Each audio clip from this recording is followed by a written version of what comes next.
सत्ता पक्ष ने राज्यपाल महोदय के अभिभाषण के दौरान बड़ी मेजें थपथपाने का काम किया, जबकि हकीकत इससे बिल्कुल उल्टी है। 2 सालों में आपने राजस्थान को विनाश के रास्ते पर डालने का काम किया है। मेरे विधानसभा क्षेत्र की बात करूं तो आपने बदले की भावना से काम किया है।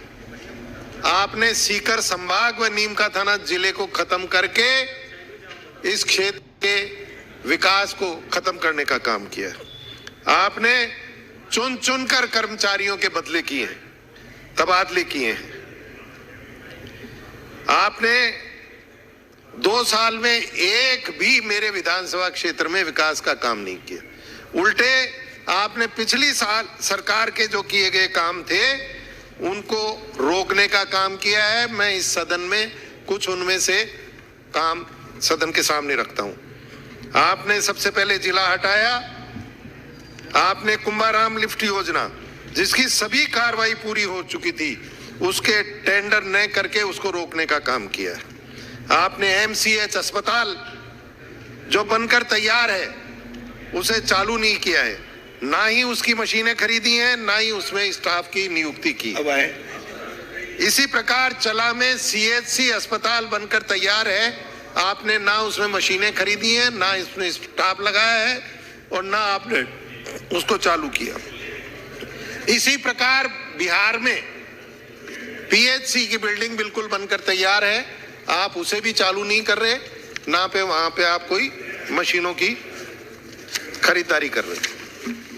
आपने पिछली सरकार के समय में स्वीकृत पॉलिटेक्निक कॉलेज का काम रोक रखा है, अभी तक उसे शुरू नहीं किया। आपने राजस्थान बीज निगम द्वारा पिछली सरकार के समय स्थापित किया जाने वाला सीड प्रोसेसिंग यूनिट के का भी काम रोकने का काम किया, जबकि उसकी जमीन भी दी जा चुकी है। आपने नीमका थाना के लिए अति महत्वपूर्ण बाईपास रोड महावा से जोरा मीणा की ढाणी को रोकने का काम आपने किया। आज जो भी काम नीमका थाना में चल रहे हैं वो पिछली सरकार के स्वीकृत काम हैं, नया काम कोई भी नहीं है। आपने बिंदु संख्या 123 पर यमुना का पानी लाने की बात कही, तो मैं इस सदन में कहना चाहता हूं कि पहले जो कुंभाराम लिफ्ट परियोजना, जिसकी सारी कार्रवाई पूरी हो चुकी है, उसके टेंडर करवाएं, उसके बाद यमुना जल की बात करें। मुख्यमंत्री जी लोकसभा चुनाव में सीकर गए थे, उस समय उन्होंने कहा था कि 4 माह में हम यमुना जल की डीपीआर तैयार करवा के काम चालू कर देंगे। आज लगभग 2 साल हो गए, वो डीपीआर अभी तक नहीं बनी। मैं इस सदन में ये बताना चाहूंगा कि मुख्यमंत्री हरियाणा के खट्टर साहब ने उसी वक्त यमुना जल के समझौते की पोल खोल दी थी।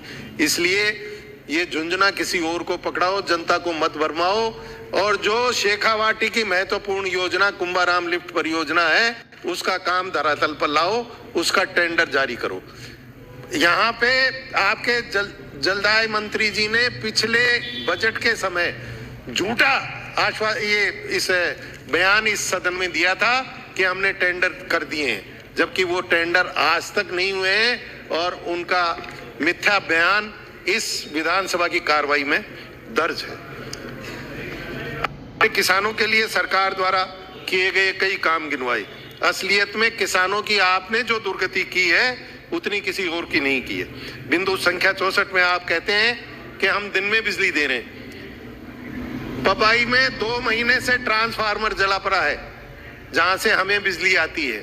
2 महीने से हमें बिजली नहीं मिल रही, दिन छोड़ के रात में भी बिजली किसानों को नहीं मिल रही, और आप वाई लूट रहे हैं कि हम दिन में बिजली देते हैं। दिन में बिजली तो पिछले 5 साल के कार्यकाल में मिली थी, जब 2 फेज में दिन में बिजली आती थी और बिजली का बिल भी नहीं आता था, फ्री में बिजली मिलती थी।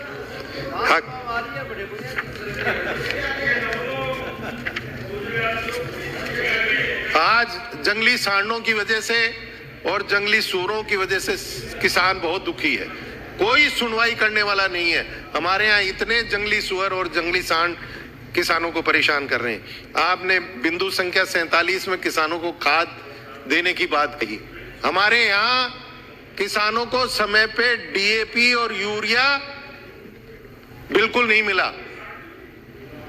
सहकारी समितियों में नहीं आया, और इसी प्रकार से बीज भी जो है वो समय के बाद उपलब्ध। किसानों की जमीन बिजली की बड़ी बड़ी टावरों में पहले ही बहुत जा चुकी है, और अब ग्रीन फील्ड एक्सप्रेसवे में बची खुची जमीन ली जा रही है। इस सड़क का सिर्फ पूंजीपतियों को फायदा है, आम जनता को इससे कोई फायदा नहीं है। आम जनता का सिर्फ नुकसान है।